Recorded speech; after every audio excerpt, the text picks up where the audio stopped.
Many pieces all back together now. What's your vision?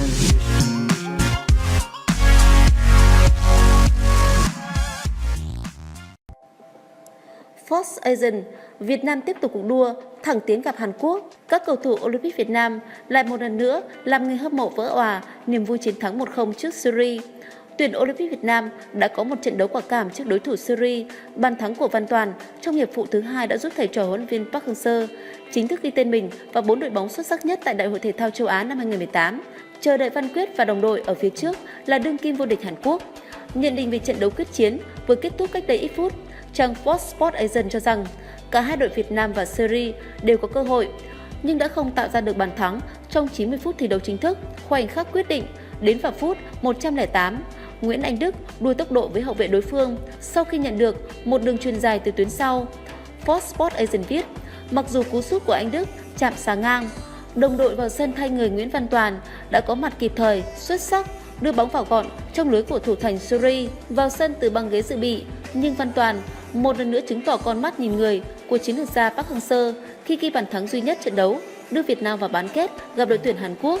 Bị dẫn bàn, các cầu thủ Syria dồn lên tấn công nhằm san bằng và định đoạt trận đấu bằng loạt sút penalty. Tuy nhiên, Olympic Việt Nam tỏ ra bình tĩnh khi phòng thủ còn ghẽ và giữ sạch lưới cho tới khi trọng tài thổi còi kết thúc 120 phút thi đấu. Theo Fox Sports Asian, một thử thách khác đang chờ đợi huấn luyện viên Park Hang-seo ở vòng bán kết khi ông và các học trò phải đối đầu với tuyển Hàn Quốc. Đương kim vô địch hiện tại đã ghi được 14 bàn thắng và sở hữu hàng công khủng, bao gồm các ngôi sao như Son Heung-min đang chơi cho câu lạc bộ Tottenham tại Anh, Hwang Hae-tran chơi cho Red Bull Salzburg hay Hwang Yu-yo, người đang đứng đầu danh sách ghi bàn thắng nhiều nhất. Hàng loạt các tờ báo hàng đầu Hàn Quốc ấn tượng với những gì đội tuyển Olympic Việt Nam đã làm được và cảnh báo đội nhà nếu không cẩn thận sẽ là bại tướng tiếp theo của thầy trò huấn luyện viên Park Hang-seo. Sau khi đánh bại Uzbekistan và Syria, đội tuyển Olympic Việt Nam và đội tuyển Olympic Hàn Quốc tạo nên cặp bán kết đầy thú vị. Đây là trận đấu cảm xúc của huấn luyện viên Park Hang-seo và các cộng sự phải đối đầu với đội bóng quê hương. Được đánh giá mạnh hơn Việt Nam, nhưng truyền thông Hàn Quốc đã có bài phân tích nhận định nếu không nỗ lực hết sức, Son Heung-min cùng các đồng đội có thể phải nhận trái đắng. Trang Naver Sports giật tít, Việt Nam đánh bại Syria vào bán kết và sẵn sàng gây bất ngờ trước Hàn Quốc. Trong bài viết, tác giả ấn tượng với tài năng, cách xoay chuyển trận đấu và thay người hợp lý của huấn luyện viên Park Hang-seo. Bị đánh giá thấp hơn Syria, nhưng Olympic Việt Nam lựa chọn lối chơi phù hợp để rồi giành chiến thắng với tỷ số 1-0 nhờ pha lập công của tiền đạo Nguyễn Văn Toàn. Đây là lần đầu tiên trong lịch sử bóng đá Việt Nam góp mặt ở vòng bán kết ASEAN. Trải qua 5 trận đấu, đội bóng này chưa bị thủng lưới. Sau hơn một ngày nghỉ, Việt Nam sẽ đối đầu với Hàn Quốc, một trận đấu đầy cảm xúc, toan tính và khó lường. Trong khi đó, tờ John Hart thì phân tích, huấn luyện viên Park Hang-seo quá xuất sắc khi tung Văn Toàn vào sân. Sự nhanh nhẹn, cơ động của tiền đạo này khiến hàng thủ Syria gặp khó khăn. Đích thân Văn Toàn ghi bàn thắng ấn định chiến thắng cho Việt Nam. Đội bóng của huấn luyện viên Park Hang-seo tiếp tục nối dài hành trình thành công tại ASEAN 18, bất chấp Syria là đối thủ cực kỳ đáng gờm. Nhưng đây là một trận đấu mà những thay đổi của ông Park Hang-seo mang đến hiệu quả tối đa. Truyền thông xứ sở Kim Chi cho rằng chính huấn luyện viên Park Hang-seo là chìa khóa để đội tuyển Olympic Việt Nam bay cao tại ASEAN năm 2018. Được đặt nhiều kỳ vọng, nhưng ít người hâm mộ có thể hình dung đội tuyển Olympic Việt Nam lại thể hiện phong độ ấn tượng, toàn thắng cả 3 trận, vượt qua Olympic Nhật Bản để độc chiếm vị trí nhất bảng D. Không chỉ có truyền thông trong nước, báo chí châu lục cũng dành nhiều lời khen tặng đến màn thể hiện của Văn Quyết và đồng đội.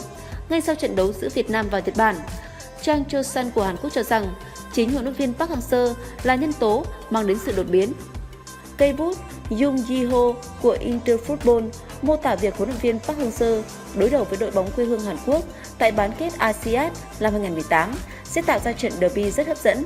Trên trang New Joy, mọi cuộc đối đầu giữa hai đội tuyển này không khác nào cuộc hẹn hò số phận. Với đội tuyển Olympic Việt Nam, họ sẽ trông chờ vào phép màu từ huấn luyện viên Park Hang-seo để hy vọng đánh bại Hàn Quốc.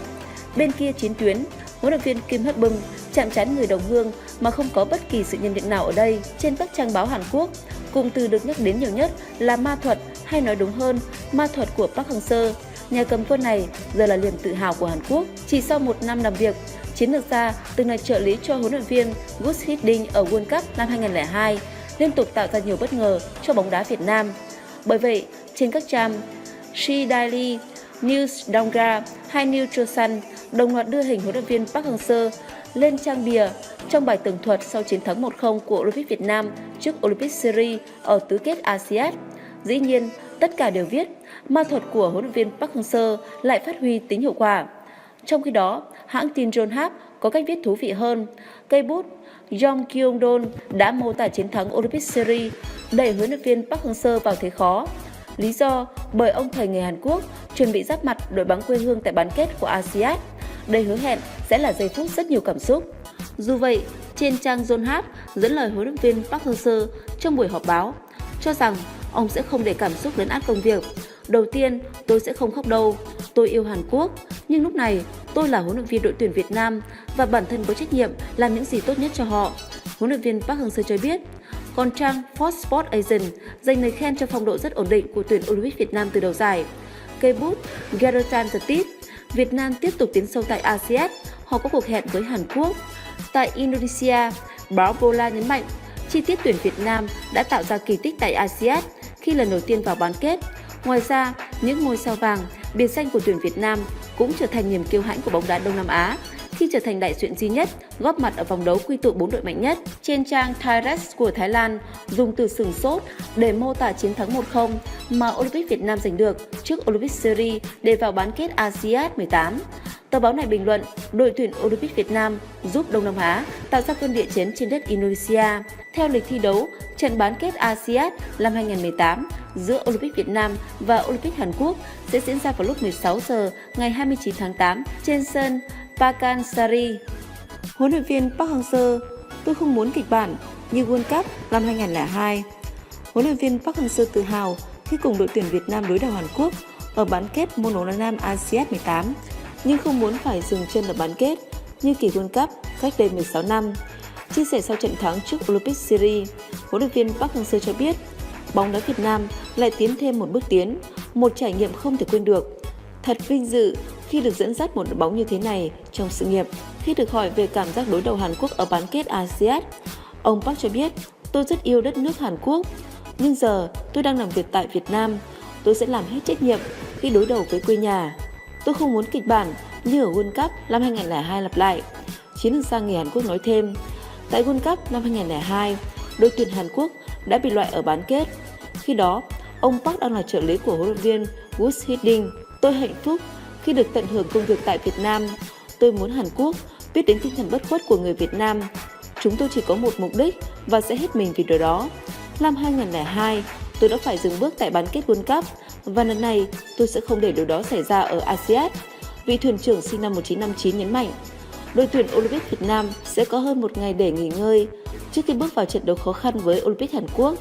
Mang đến Indonesia đội hình chất lượng, đặc biệt là sự xuất hiện của ngôi sao đẳng cấp Prilis Son Heung-min. Mục tiêu của Hàn Quốc không gì khác ngoài tấm huy chương vàng môn bóng đá nam ASEAN.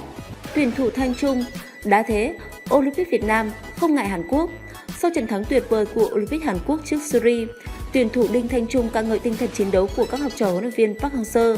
Đối đầu với Syria ở vòng tứ kết môn bóng đá nam Á vận hội 18, thầy trò huấn luyện viên Park Hang-seo đã trải qua 90 phút đầy vất vả và thời gian 2 hiệp phụ. Trước khi trận đấu phải phân định bằng loạt sút luân lưu, khoảnh khắc tuyệt vời từ bộ ba Bùi Tiến Dũng, Nguyễn Anh Đức và Nguyễn Văn Toàn giúp Olympic Việt Nam có bàn thắng vô cùng quý giá. Một lần nữa, sự xuất hiện đúng lúc của cá nhân giúp đoàn quân của huấn luyện viên Park Hang-seo ca khúc khải hoàn. Olympic Việt Nam viết nên trang sử mới khi giành quyền vào chơi ở trận bán kết. Đó là trận đấu vô cùng đặc biệt với cá nhân thầy Park khi đối thủ của Olympic Việt Nam là Hàn Quốc. So với Syria, Olympic Việt Nam không được đánh giá cao ở thể hình, thể lực và nền tảng kỹ thuật của từng cầu thủ. Vì thế, đúng như dự đoán trước trận, huấn luyện viên Park Hang-seo chỉ đạo các học trò thi đấu chậm rãi bên phần sân nhà. Chỉ khi có cơ hội thật sự, đội hình của Olympic Việt Nam mới dâng cao tấn công. Việc lựa chọn lối chơi rình rập giúp thế phòng ngự của Olympic Việt Nam giữ vững và thể lực của cầu thủ sẽ được đảm bảo. Sau 90 phút, mỗi vị trí trong đội hình Olympic Việt Nam đều chạy khỏe, thậm chí không hề thua kém các cầu thủ Syria.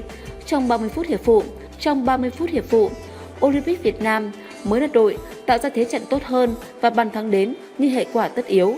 Chia sẻ với Zing.vn, tuyển thủ Đinh Thanh Trung ca ngợi đấu pháp của huấn luyện viên người Hàn Quốc sẽ hơi thừa nếu chúng ta ca ngợi tài chiến thuật của huấn luyện viên Park. Từ giải U23 châu Á đến ASEAN, ông ấy đều đưa ra đấu pháp vô cùng hợp lý. Trước Syria, Olympic Việt Nam chủ động chơi chậm rãi nhằm đảm bảo mảnh lưới và duy trì thể lực. Cho đến 120 phút, cầu thủ của chúng ta vẫn chạy khỏe và điều đó thật sự tuyệt vời, Thanh Trung nhấn mạnh. Ở trận gặp Bahrain ở vòng 16 đội, những sự thay đổi người của ông Park như Nguyễn Công Phượng, Nguyễn Văn Toàn phát huy tác dụng. Hôm nay đến lượt Nguyễn Anh Đức và Văn Toàn sắm vai người hùng. Văn Toàn là người ghi bàn duy nhất cho Olympic Việt Nam, song Thanh Trung cho rằng chiến công đầu vẫn phải thuộc về huấn luyện viên Park Hang-seo. Thanh Trung tiếp lời, ở giải đấu lần này, đội hình Olympic Việt Nam rất dồi dào nhân sự. Vì thế, huấn luyện viên Park dễ dàng trong việc thay đổi cục diện trận đấu. Vấn đề là huấn luyện viên đó sử dụng con người ra sao cho phù hợp ở từng thời điểm, mà ông Park chính là bậc thầy ở khía cạnh này. Những sự thay đổi người quá hợp lý để trực tiếp mang đến chiến thắng cho Olympic Việt Nam. Olympic Việt Nam thừa thắng xông lên, đánh bại Bahrain. Olympic Việt Nam lần lượt vượt qua vòng 16 đội. Chỉ sau vài ngày, lịch sử sang trang khi thầy trò huấn luyện viên Park Hang-seo đã nằm ở trong 4 đội mạnh nhất của ASEAN 18. Thử thách tiếp theo trên con đường chinh phục danh hiệu của Olympic Việt Nam là Hàn Quốc. Olympic Việt Nam có thể thua kém đội bóng Kim Chi ở đẳng cấp, nhưng Thanh Trung khẳng định về kinh nghiệm và tinh thần, chúng ta có quyền tự tin. Khi đã vào đến vòng bán kết, Olympic Việt Nam cũng như 3 đội bóng còn lại đều rất mạnh, là những đại diện tiêu biểu cho nền bóng đá ở ASEAN 18. Trên lý thuyết, Hàn Quốc mạnh hơn chúng ta vì hiện diện của Song Hye-min và nhiều cầu thủ đẳng cấp khác. Nhưng về tinh thần, kinh nghiệm trận mạc, chưa chắc Olympic Việt Nam kém hơn họ, Thanh Trung phân tích. Quả bóng vàng Việt Nam năm 2017 nói thêm, sau thành công ở giải U23 châu Á, Olympic Việt Nam tiếp tục phô diễn sức mạnh ở ASEAN. Chúng ta là tập thể có thực lực thật sự, chứ không hề nhờ cậy vào may mắn. Trước Hàn Quốc, Olympic Việt Nam vẫn cứ chơi tự tin và thành quả sẽ đến. Trận đấu giữa Olympic Việt Nam và Hàn Quốc ở vòng tứ kết sẽ diễn ra vào lúc 16 giờ ngày 29 tháng 8. Đó sẽ là 90 phút thật sự tuyệt vời với huấn luyện viên Park Hang-seo khi ông có dịp đối đầu cùng đội bóng quê hương. Cảm ơn các bạn đã theo dõi video. Hãy cho chúng tôi biết suy nghĩ của bạn bằng cách comment ở bên dưới. Nếu thấy hay, hãy like và chia sẻ cho mọi người cùng xem. Và đừng quên ấn subscribe để theo dõi những thông tin mới nhất từ channel.